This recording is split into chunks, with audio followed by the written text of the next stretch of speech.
On this edition of Southern Newsweek, East Otago residents are allowed to drink their tap water again after 5 months. The Trans-Tasman travel bubble closing is again affecting tourism. And green hydrogen production could be the saviour for employment in Southland after Tiwai Point closes.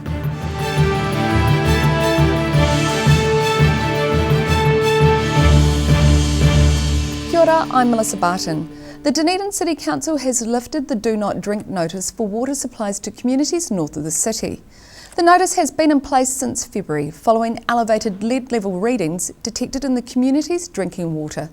Water fit for drinking is once again flowing in Waikouaiti, Karatane and Hawkesbury Village.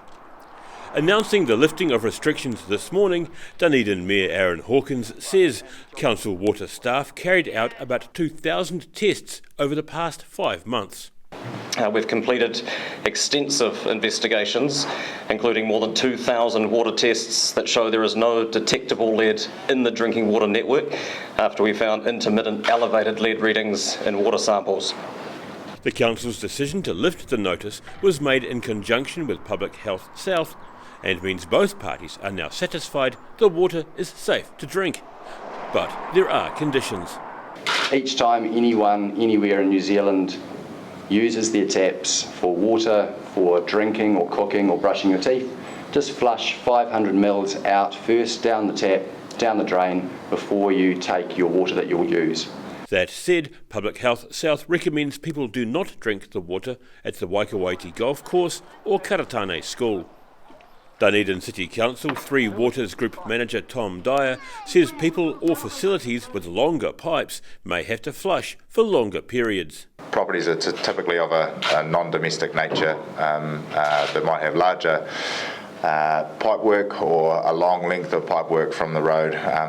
All we're seeking with that flushing is that you move enough water through your pipe work to receive water from the network, from our mains network. The council says the investigation looked at all possibilities, including whether lead came from old landfills, fly tips or the nearby Macrae's mine. Mayor Hawkins says the welfare of all residents has been the DCC's top priority throughout the investigation into the elevated lead readings. He says a review into how the council handled this will now start. In Dunedin, the South Today. New Zealand's travel bubble with Australia has been officially shut down by the New Zealand government. While New Zealanders in Australia will be able to fly home, Australians will not be allowed to visit this country for at least the next 8 weeks. From 11:59 p.m. tonight, Australians will no longer be able to enter New Zealand quarantine free.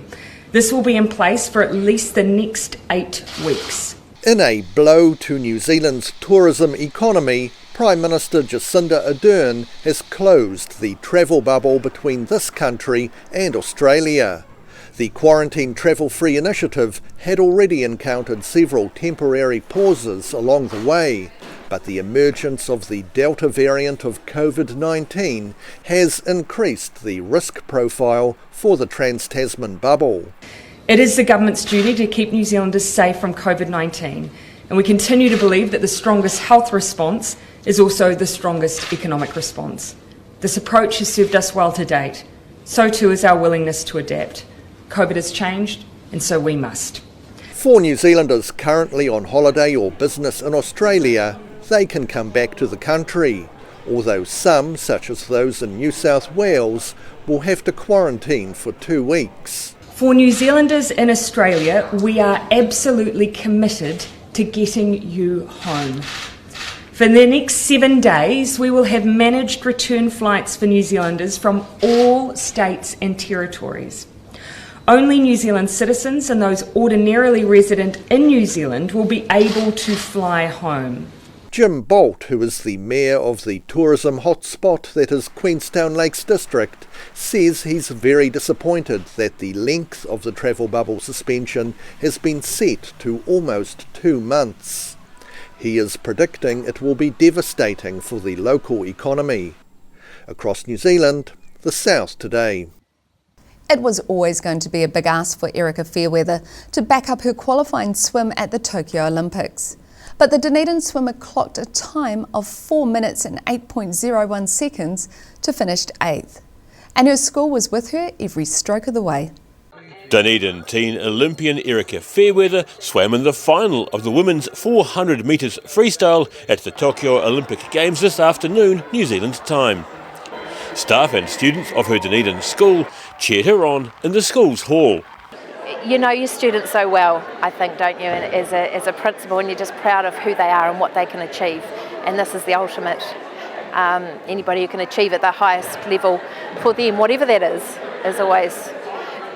It's always quite an emotional time, so we feel really proud. Fairweather qualified for the final, crushing her personal best by 4 seconds, clocking a time of 4 minutes and 2.28 seconds to qualify fourth for the final. And making the final in itself was a huge achievement for the Neptune swimmer. Erica's classmates are really proud of her making the final, in which she was up against the world's best. She's done so incredibly well. She'll be absolutely exhausted. I think she should be so proud of herself. Everything that she's accomplished, she's up there with, like I said before, with some of her idols that she's been looking up to for years. I hope that she's super proud of herself, because getting into that final was something she didn't even think she could do in the first place. But knowing Erica, she'll be looking at how she can improve. So I hope she just takes a minute to sit back and actually take in what she's done, because it's truly unbelievable and not something that many people do in their life, and for her to do it at such a young age is I idolise her. She's just amazing. Good luck, Erica. You'll do amazing. I know you will. You're amazing. Yeah, you deserve everything. You've worked hard for it, so keep going. While she finished 8 out of 8 in the 400 metres, all isn't lost for the young swimming sensation, as she's due to race just after 10 p.m. tonight New Zealand time in the 200 metres free, where she's the reigning junior world champion. In Dunedin, the South Today. With the Tiwai Point aluminium smelter set to close at the end of 2024, energy producers are wondering what to do with the surplus electricity. One solution could be use it to make hydrogen, creating jobs in Southland and helping to save the planet at the same time. Tiwai Point uses about 13% of the country's electricity to smelt aluminium. Now that it's set to close in 2.5 years, Contact Energy and Meridian Energy have got together to create a joint project looking at the possibility of using the surplus electricity for making hydrogen. Producing hydrogen is a highly flexible process. It's electricity and water. And if we can use that flexibility to reduce or ramp up production at times where the hydro storage lakes in New Zealand are either low or full, we can actually maximise value not only for the electricity sector but for the hydrogen producing plant itself. The joint project is called Southern Green Hydrogen and could be a big boost for Southland's economic future, potentially creating up to 6,000 full-time jobs. It's a great opportunity for high value jobs. Effectively, with the smelter exiting, they're going to lose a lot of jobs in the region. That's going to hurt. We think this will bring back economic value to the region, not only to the region but to the country, but for Southlanders in particular. It's all about jobs and high value jobs. The hydrogen produced could be used in New Zealand as well as exported overseas to provide a much more environmentally friendly source of power to industries that are currently using coal, gas or nuclear power.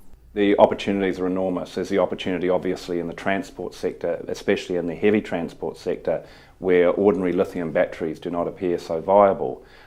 There's opportunities with it as a fuel in its own right, as to be burnt as process heat. They've already done a market review and concluded major international demand for green hydrogen is imminent and could increase several-fold over the next 3 decades. The acid test is to actually go out to the wider market and say, well, what do you think? So we're inviting all interested parties to put their proposals on the table. We have this electricity, how could you use this to produce green hydrogen? Give us your proposal, and it allows us to see what the rest of the world is thinking. If successful, the project could halve New Zealand's greenhouse gas emissions. In Invercargill, the South Today. Still to come on this edition of Southern Newsweek, we look at the science of holding the Olympics in a hot climate. And a legendary Dunedin eatery is closing its doors after many decades, feeding the famished. So catch this and more after the break.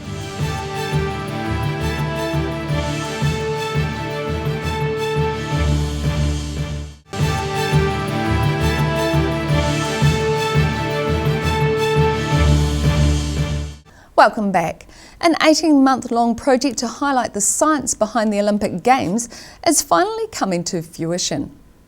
Educators from Otago Museum and the University of Otago have been showing keen youngsters the effects of exercise and hydration on the body. Kids of all ages marvelling at seeing their muscles working in real time, which the programme's creator, Yusuf Kakmak, says was inspired by how many people play computer games. And in these games they have their own avatars, and they actually have their representation in the games, and they engage more. So we designed a hand and forearm avatar for them to feel that it's actually a part of their body. University of Otago Associate Professor Kakmak wrote the code for the app, which is scanning my left hand and shows which muscles are working when I move my fingers. He says it's an excellent way to show physiology students anatomy in real time. His station was one of a few in the Cube at Otago Museum, running as a tie-in with the Tokyo Olympic Games. So it's something that the museum is really proud of. We are going to be opening up next week and letting our whole community watch the Olympics in the atrium. The community education program is partially funded by the Ministry of Business, Innovation and Employment. And Otago Museum's Science Engagement Manager Jessa Bada says tonight's opening of the Tokyo Games comes at the end of their engagement program.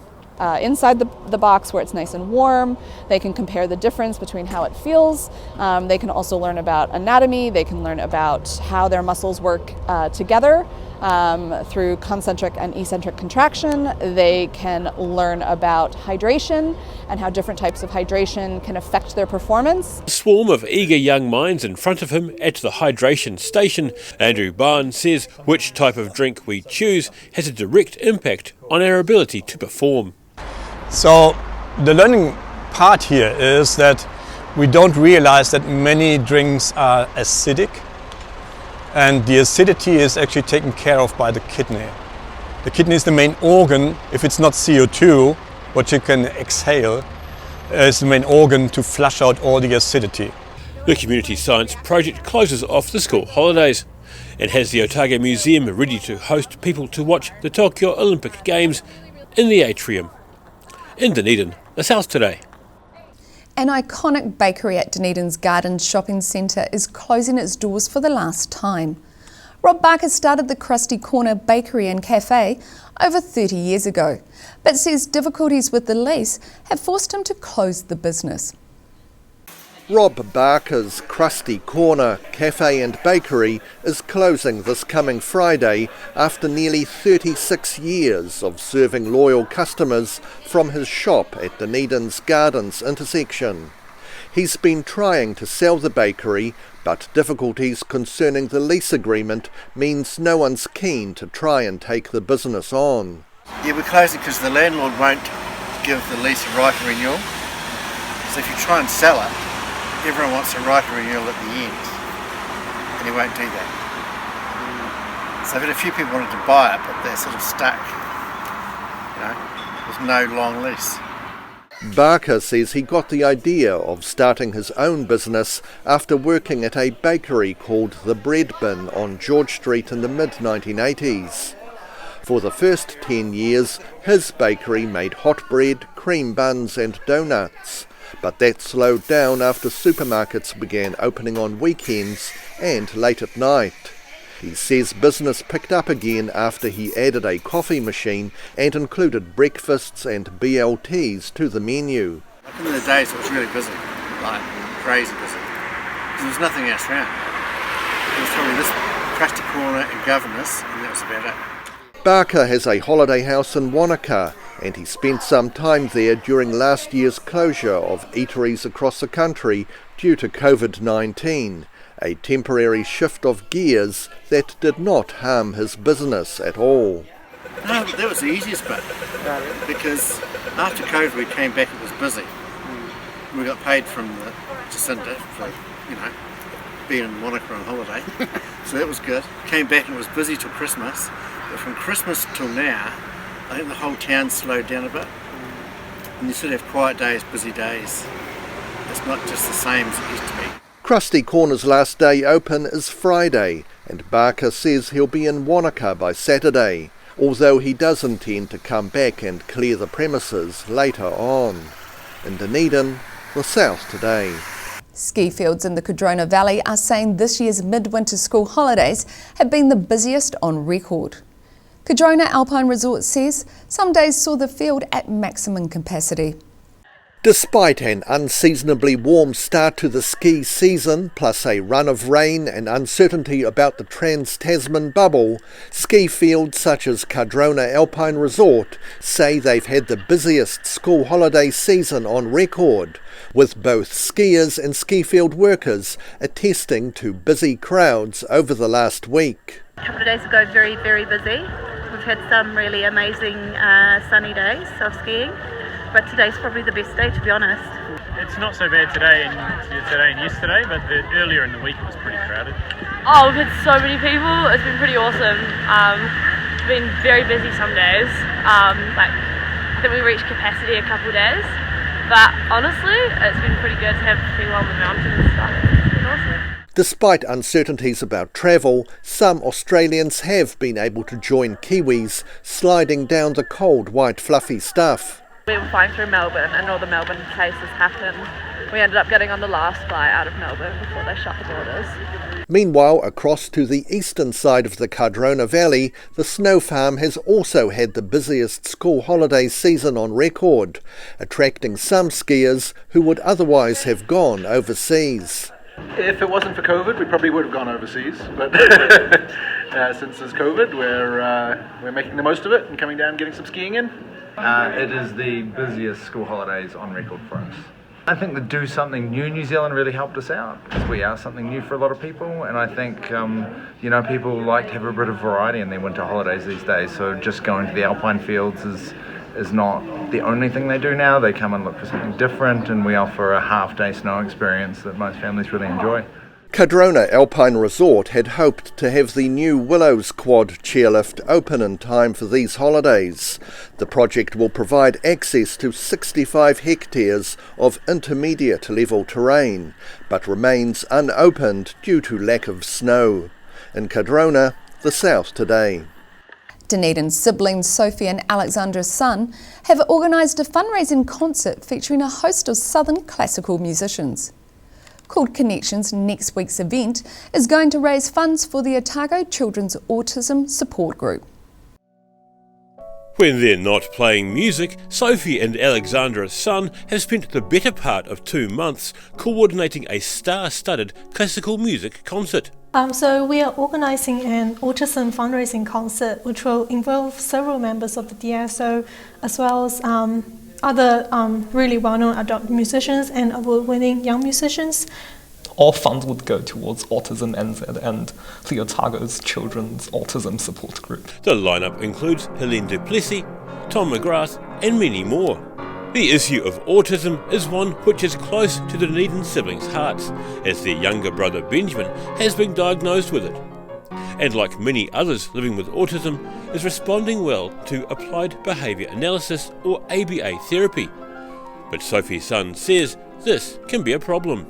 And that private therapy is not funded through New Zealand, and it's quite expensive, and that is basically what the Otago Children's Autism Support Group is funding towards. Benjamin's son is in Year 8 at Balmacewen School and due to move to high school next year. They say living with a sibling who has autism is a journey, much like living with musicians. Autism, I think people sort of think of it as one certain stereotype, but I think autistic kids can be so different. The concert was originally planned for last year, but like so many other events, was delayed due to COVID-19. The Connections fundraising concert is due to go ahead at the Otago Boys High School Auditorium from 7 p.m. on August 2nd. In Dunedin, South Today. Still to come on Southern Newsweek, a new fundraising scheme has Balclutha residents dining in the dark, and there's a new welcoming space for queer and questioning students at the University of Otago. So see you after the break.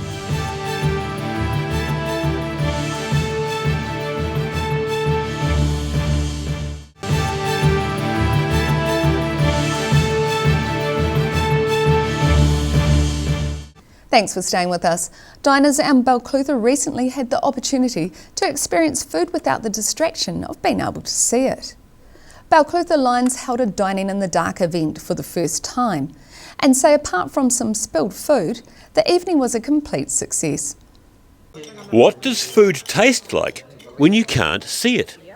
This group of South Otago locals found out at the inaugural Dining in the Dark event held recently in Balclutha. But we're actually tasting without seeing, which was actually quite a different experience because you actually got to taste the food first, whereas we usually eat with our eyes first. 34 diners put on blindfolds before sitting down to dinner at the Balclutha Town and Country Club, taking part in the fundraising event for Blind and Low Vision New Zealand. Lawrence Lions member Alison Joyce says it was a fun and challenging experience. There was lots of empty forks going to our mouths.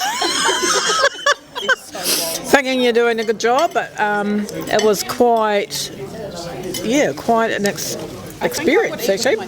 While some people put empty forks in their mouths, there was a fair bit of food falling from forks. South Otago Community Committee President Margaret Keen isn't envious of the person in charge of doing the laundry. The messes on the table. The tablecloths need to be washed. I've had 3 requests for another evening of Dining in the Dark. Wendy Hayward says the salt and pepper shakers were often mistaken and resulted in some funny tasting soup. Balclutha Lions member Kay Jobson also described it as a very interesting experience, finding her other senses compensated for not being able to see. Well, yeah, you don't know what you're eating, but trying to use the fork in a different way, so you don't know whether you got your food on the fork or not. Yeah, it's interesting and aware of everybody else. Everything sounds so loud because you can't see, I guess, and everyone else is having problems, and you're thinking, oh God. Yeah, it's good. It's a really good experience. Visually impaired Lions Club member Doug Keen simply said to those in eye masks, "Welcome to my world." Organisers say the South Otago Community Committee fundraiser for Blind and Low Vision New Zealand is likely to happen again. In Balclutha, the South Today. Queer and questioning students at the University of Otago now have their own common room for when they want to get away from any perceived bullying from the wider student community. The space will have a locked door with access restricted through an application process. After about 4 years in the planning, the Otago University Students' Association has finally set up a room as a queer space, which was officially opened recently. OUSA President Michaela Waite-Harvey says it will provide a safe area for queer and questioning students on campus. It's really just a common room area. It has a kitchen space like all of our other safe space common room areas have. And it has board games and couches and, it's sort of just an area for queer students to come and know that they're in a space specifically for them to feel safe. It's not the first time Waite-Harvey has been involved with a queer space, having set one up in 2016 when she was a pupil at Marlborough College. And she says she'd like to see more being set up across the country. Our universities is sort of a place where we come into our own and we grow, and it's also a very vulnerable place for a majority of our students who are young people, sort of going through life changes, coming in, living on their own, trying to make new friends. So I think providing as many safe spaces as possible, especially for groups that are at particular risk of bullying and harassment and discrimination, is really important to make them feel accepted, but also give them an area to go somewhere where they know that they won't really have that happen to them. She says membership to the common room will be controlled through an application process. You have to be a University of Otago student to be able to use this, and you need a student ID to be able to gain access, and there's an access form that you fill out. So it's sort of a locked door situation where it's not anyone can come in, which I think embeds that safe space aspect. Otago is the second university in the country to form a queer space, the first having been the University of Auckland. In Dunedin, the South Today. Southern Steel players and fans have had reasons to be happy recently. The team narrowly beat the Central Pulse last Saturday, then the Mystics beat the Canterbury Tactics, bringing the final game to Invercargill. There was much pre-match excitement, including face painting, ahead of the Southern Steel's match against the Central Pulse at ILT Stadium Southland on Saturday. We're just so excited about today's game. A lot hangs on it. That we'll find out by tomorrow night whether we have a home elimination final or not. Netball South Chief Executive Lana Winder's hopes were realised when the Tactics lost to the top of the table Mystics on Sunday. Next step for the Steel is an elimination final against the Canterbury Tactics on Sunday, August 1st in Invercargill. Winder's hopes this weekend's crowd will match Saturday's capacity audience. Oh, the crowd is amazing. It's a record crowd. It's going to be in excess of 3,000 people here today. So our gods are open, they're full. We've got brought out extra stands and down at the SIT end of the court. So, wow, so exciting. Centre Pass at ILT Stadium Southland is scheduled for 4:20 p.m. this Sunday, with the winner set to take on the Northern Mystics in Auckland on August the 8th. In Invercargill, the South Today. And that wraps up this edition of Southern Newsweek. For the latest news from the Southern region, please head online to odt.co.nz and follow Channel 39 on YouTube and Facebook. Ka kite anō.